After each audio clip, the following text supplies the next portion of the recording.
Hi. Goodness, thank you so much, Brian, for having us here. Yeah, it really means a lot to us to be here. And when we were asked to come, there wasn't like a moment of hesitation.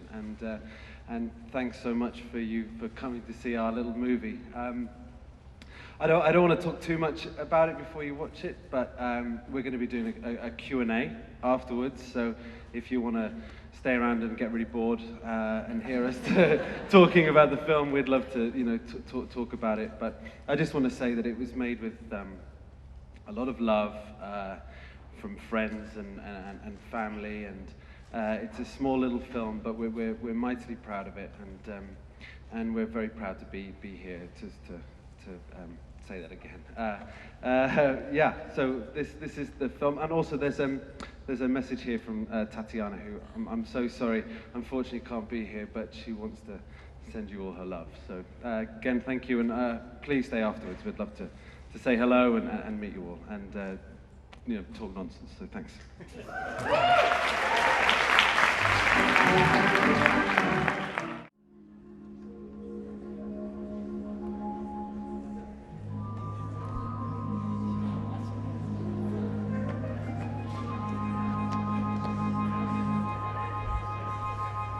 Hey everybody. Hello. I'm back.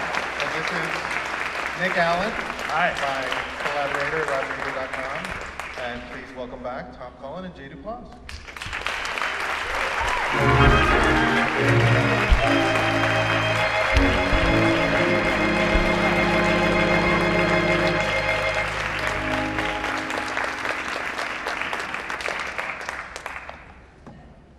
Tom, let's start a little bit with, are you okay? Maybe. Maybe not.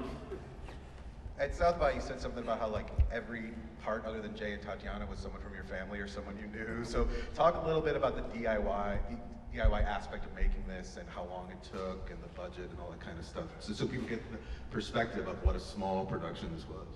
Yeah, so we shot the film in 9 days. You're horrified. Yeah, we were supposed to have 10 days, but we lost a day because of a storm called Brian. Actually, Brian. Yeah, only the British would name a storm Brian. Ridiculous. You guys call them like cool stuff, like Katrina. Well, like, Brian. Not that your name isn't cool. It's just It's not cool. it's Nothing cool about Brian. I'm called Tom. You know what I mean? It's Brian's reliable, yeah, sturdy. And it was a reliable storm. It reliably stopped us from filming. It was, yeah, so we lost a day. So, for example, the mountain scene, I was supposed to have an entire day to shoot that, and it was reduced to 3 and a bit hours. So it was a tough process, and we made it for about 100,000. So it's very, very low budget and a real labour of love. And as Brian says, yeah, my entire family were in it because I couldn't afford actors. So my mum's in it, my dad, my stepdad plays the drug dealer.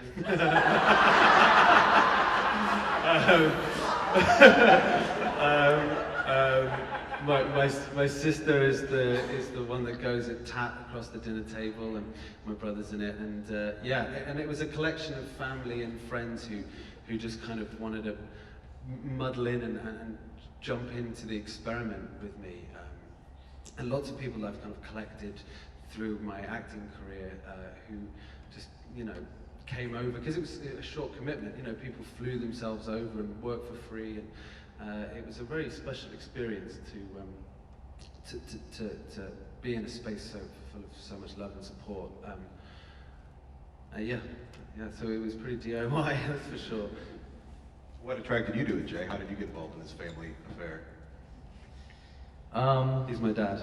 My other one. I had to pay for the movie and I had to be in it. No, well, I had met Tom and Tatiana a little bit here and there on like red carpets, and I was a huge fan of Tom's, one of the first movies that Tom acted in called Weekend. I was obsessed with that movie and was a big fan of Tatiana, and I had heard that they were brewing a movie, so I just started bombarding them with Twitter messages. was like, hi guys, I'm over here. But they had also been pretty vocal about, they liked what I was doing in Transparent, this TV show that I was in, and so, I don't know, they just felt like comfortable, intelligent, exciting people to make movies with. So I just was, I don't know, I mean, just even hearing that the two of them were making a balls to the wall relationship movie, I was just like, I want to be a part of this if it's at all possible. What kind of new challenges did this role bring for you, given your history of working with movies that have similar kind of sizes but aren't as focused on relationships as this? That's a good question. I would just say, I mean, the main thing is I've been involved in a lot of first-time filmmakers making stuff, and I have a ton of experience with it, and I've seen a lot of the failures and the successes have a lot in common. So I was a little pushy with Tom about maybe keeping the film on the rails, because you know we're obviously trying to shoot something fucking insanely epic in 10 days, 9 because of Brian, so I was like kind of coming forth with some things like, hey, if we could get 2 cameras here and we could just pop this off, you know, we could really make this thing, it would be safer, we could get it there. You know, the performances, if we got it on one take, we could walk away. That kind of stuff, which has frankly helped 99, probably 100% of the movies that we have shepherded in that way. And Tom was like, nope, we're gonna shoot very stylistically. Every scene is going to have a different camera setup. It's gonna have a different perspective. And I was like, oh my God, we're dead. But what I didn't realize is how thoughtful those approaches were going to be, how incredible his DP was going to be. Usually first-time filmmakers don't get a DP this good and this thoughtful and this participatory in this sort of thing that we were finding as we were doing it. And then also just the time that we spent building the movie and establishing this deep history with Tatiana and myself. And I mean, I think we had it to the point of Tom sort of built this world where, honestly, Tatiana and I were okay if we just did one take and it was just gonna be like one camera that was gonna be capturing like a corner of a face, and we were just like, we're in, we're gonna do this moment and however you wanna get it. And it was palpable from the first scene. It was like, from the first scene I was like, oh yeah, fuck all that shit I said. You make this beautiful thing, and I'm just gonna say some shit when you say go. And that's how we'll do this. And I'll keep my mouth shut otherwise. I just wanted to follow up with that, Tom. So how scripted and okay, yeah, it's a great mind. With dialogue, then, how particular are you with dialogue and with also the structure of the movie too, jumping around different years, about giving us so much detail only each time that for us to refer back to later. How kind of specific were you with structure and also with dialogue?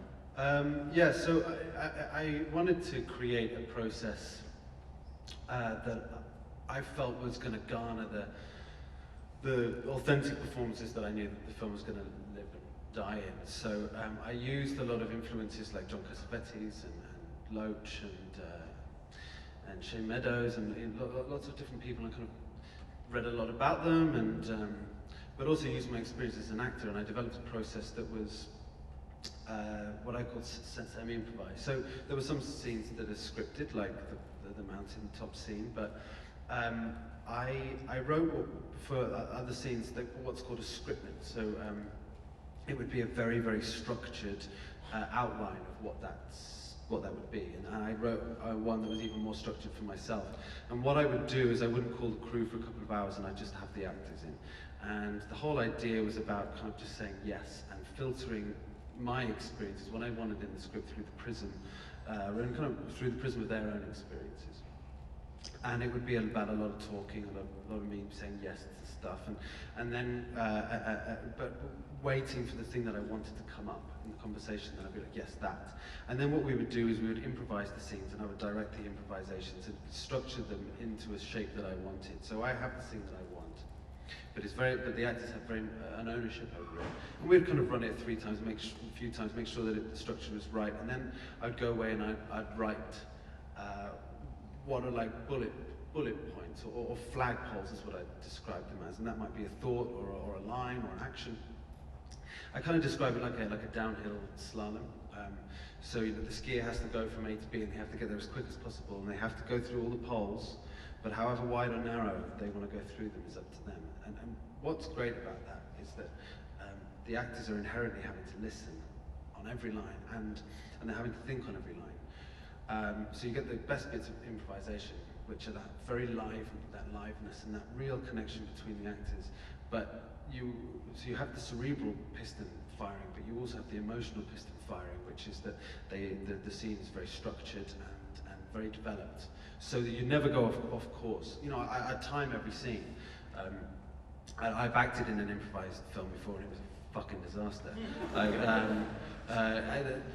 The actors talking for way too long, really enjoying the sound of their own voice, and not really knowing what the scene was about. And sometimes we'd do a take that was like 40 minutes. It's like, fucking hell.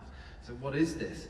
So I knew exactly what I wanted, and I timed out every scene so that because I knew I wanted the film to be about an hour and 15. It's an hour and 17. So I was 2 minutes over. But so I time out each scene, and so I knew what every length would be. So often it would be like, okay, guys, the last take was 6 minutes 30. We just did 7 minutes. Let's keep those transitions really fluid and really sharp, and just speed it up. And so yeah, it was an interesting process. And what it meant was that the actors could really just go and disappear into the roles, and that's why I was able to have my family in it.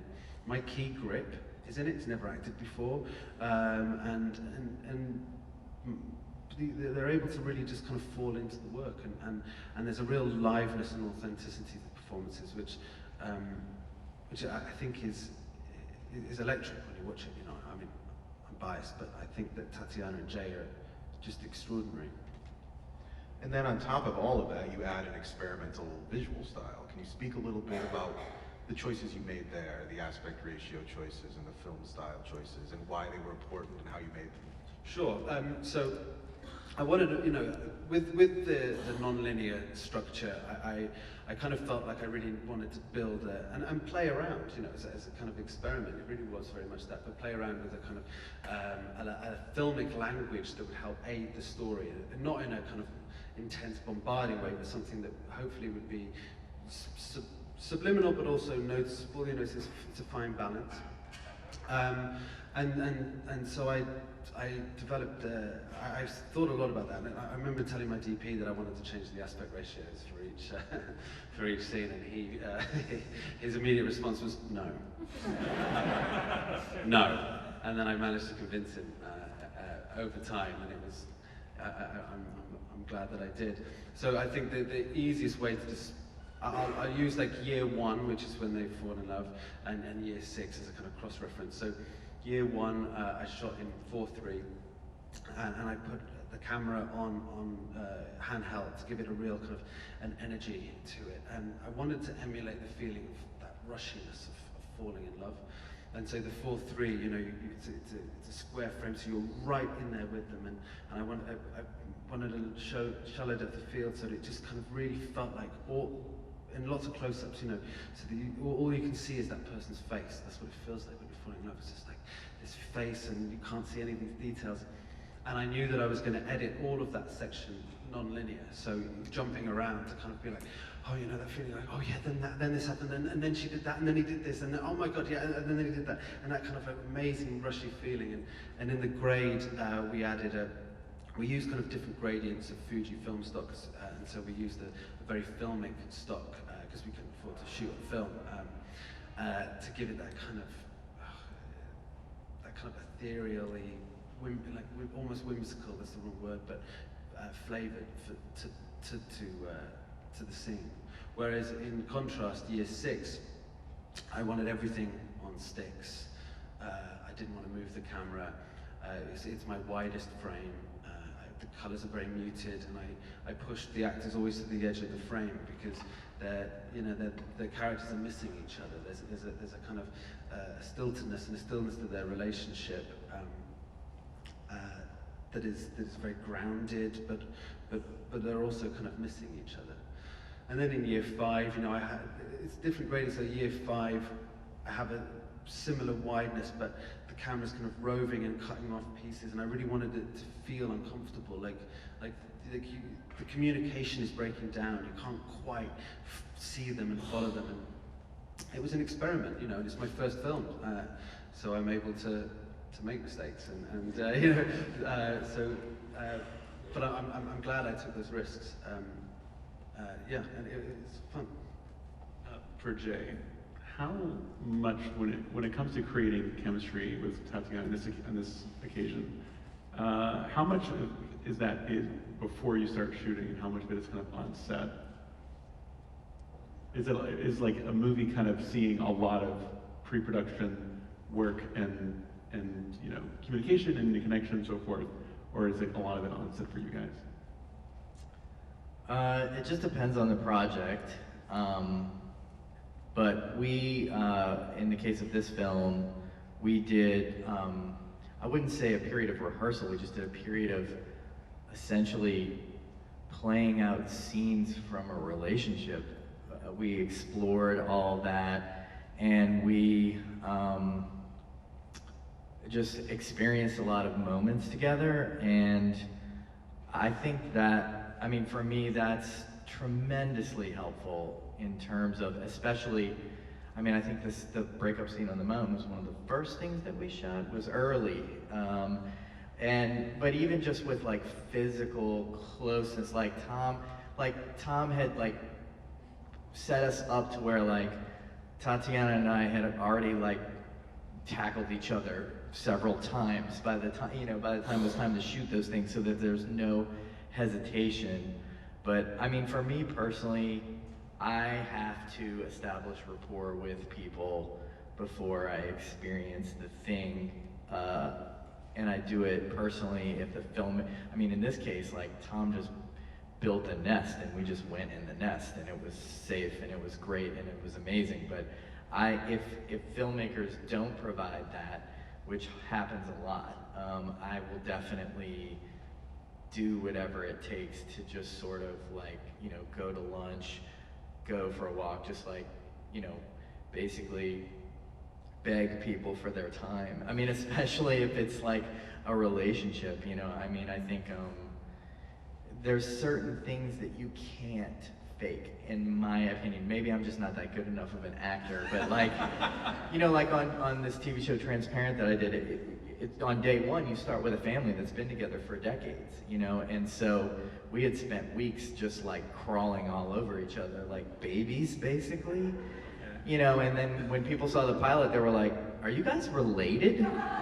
People actually thought that Gabby Hoffman and I were related, lots of people. It was weird. It was how TV works, right? And it's but I think that kind of work really makes a huge difference, and that's why I can't say enough about what Tom created. Is although we were fully compressed with time and everything we had to do, it's just the feeling of we are in this together, and there's nothing that can't be asked or explored, because he really knows that key thing is that if all the things are right, you can get the whole fucking scene in 8 minutes. But people get all paranoid, and me included. Being on set is a traumatic experience. It's terrifying. And so you have to overcome that fear all the time, and Tom was very fearless about that. It was just even if it's the end of the day and we're something is weird here, can we talk? Yes, let's talk, let's process, let's smoke a cigarette. And then you can come back in and you get it and you've got it, and then you can go home. It's that sort of tightrope I have found that makes for great filmmaking in general. You said before that there was some personal aspect to making this film. I think at South by you said working through relationship problems of your past. So how personal is this movie for both of you in terms of what you brought from your own relationships to directing it and to acting it? Yes, when writing it, it was very much an analysis of my successes and failures as a partner. And I really wanted to explore that. You know, the relationship drama is a really well-trodden path, and it's been done really, really well. But I guess there was something in me that wanted to explore that more. You know, for me, there's nothing more interesting than love. It's just this weird, fascinating, strange thing that we do, beautiful, tragic thing that we do, and I'm very interested in it. And I kind of wanted to approach it in a fresh way, in a very honest way. And the structure is designed like memory is the idea. When we reflect back on our experiences in relationships, I don't think the memory is linear. I think it's expansive. We juxtapose different moments and to kind of build our emotional landscape. And so that's very much what this was. It was like taking from moments of my life and moments of other people's lives, you know, friends and family, and kind of juxtaposing them together and building this relationship that the important thing is that I wanted it to be very balanced, that both of them are culpable and both of them are vindicated, and that I hope there's a lot of questions. I think questions are more often more interesting than answers. It's my personal opinion, not always, but most of the time. And so, yeah, I kind of wanted it to just kind of throw all my shit against the wall and just be like, this is me. I hope that it resonates and in some kind of capacity for some people. And I wanted to kind of foster discussion and reflection. So yeah, it's just all of my crap, basically. Coming into this project as an actor, what was one thing as a director that you kind of were very surprised by, or really took away from the experience? Oh my God, so much! Wow. I mean, so post-production was probably the biggest one for me. I kind of like, as an actor, I kind of felt like I had a handle of how things would be on set, but I'd never edited before, and so that was just like the most fun God, it was joyous. I didn't want to finish. I was just like, can we just work on this forever? It was amazing. And as soon as I finished editing, I literally went from one day editing straight onto an acting project. I had to finish editing. I had to finish, otherwise I wouldn't have stopped, because I had to start this acting project. And it was wonderful to take all of these things that I'd learned from the edit and watching, editing Tat and Jay is just amazing, because they're so live, and every take is so different and felt, and it was inspiring to me, and I it was great as an actor to kind of go into a project with a real freedom of knowing that whatever is in there will find its way out through an edit and storytelling, and actually,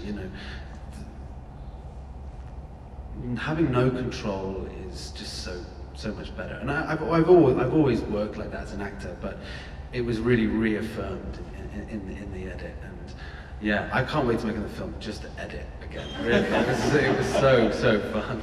I think we can take some questions from the audience if anybody wants to. There's a microphone in the aisle here, so work your way down there. A few people, maybe. This could take some time. Hello. Hey, Tom. Hey, man. Hi, Jake. I'm curious, you talked about this being a lot of you up on the screen with two characters. I'm curious which one you identify with or more, or which one you felt like kind of was more of you, and which one was harder to write? So, in some ways, it's actually an argument within myself that is continually happening, which is this argument between work and ambition and wanting to have a family and friends, and it's this constant conflict. I feel like I'm never one or the other, and so I related to they're both me in many ways. Sorry for that crap answer. Was either one of them harder to get into the headspace of, in terms of maintaining the tonality of the character? I think the hardest one to write was probably Leon's character and his.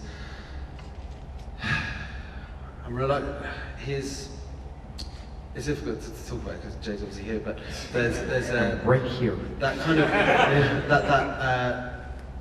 that sort of laziness was something I despise in myself, but that I know that I have, and so it was really horrible to go in there and excavate that and admit it and kind of put it down and realize that that's led laziness in kind of like not being attentive enough in everything part of my life and not striving and letting a lot of fear dictate my path. So that was hard to write. It was, yeah, that was probably the hardest one. Thank you. Good evening. Thank you guys for that film. That was wonderful. Great Jay. question. Next.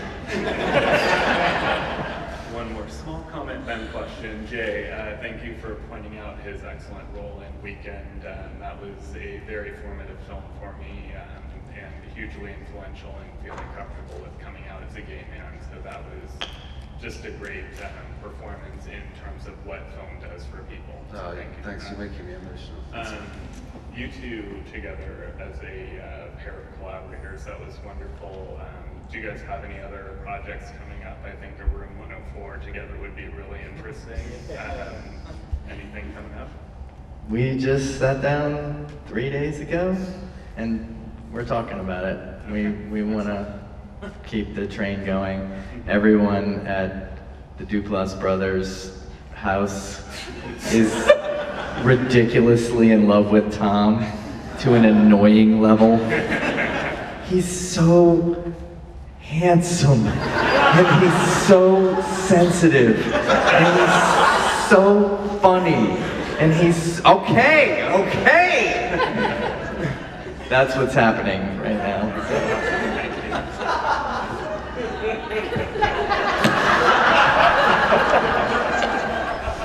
Tom is always he's always calling me handsome. I'm like, have you seen your fucking face, man? Jesus. You're a knight in shit.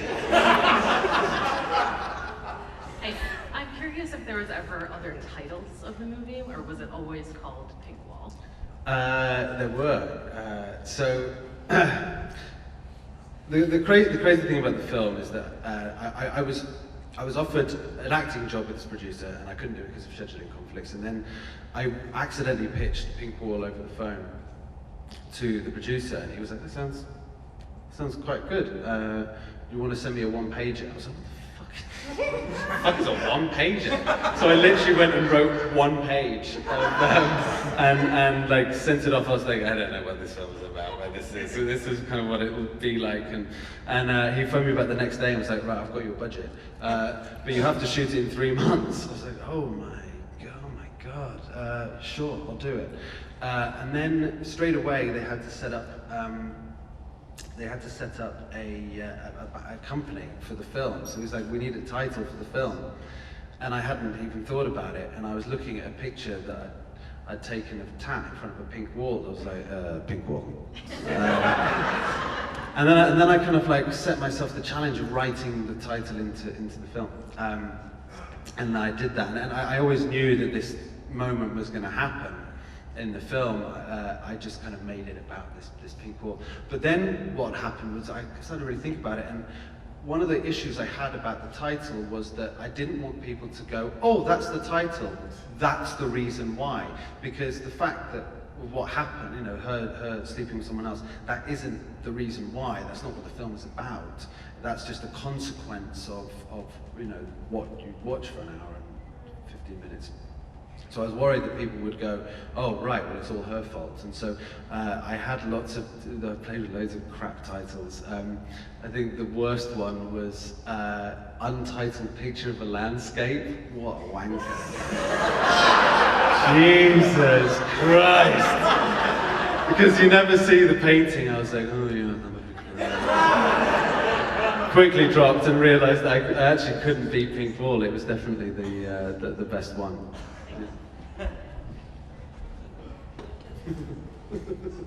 Hi. Hi. I really appreciated the scene where there was like the surprise lap dance, and there was just like so many dynamics though between them, and the part where Leon's like, no, I don't want to have sex anymore, like the moment has passed. There was so much packed into that one scene, but I also felt like it could have been like a quiet commentary on consent, and I was wondering if that was intended or not. Well, yeah, good question. So when I wrote the film, the Me Too movement hadn't happened, and the big conversations about consent, it wasn't so part of our dialogue.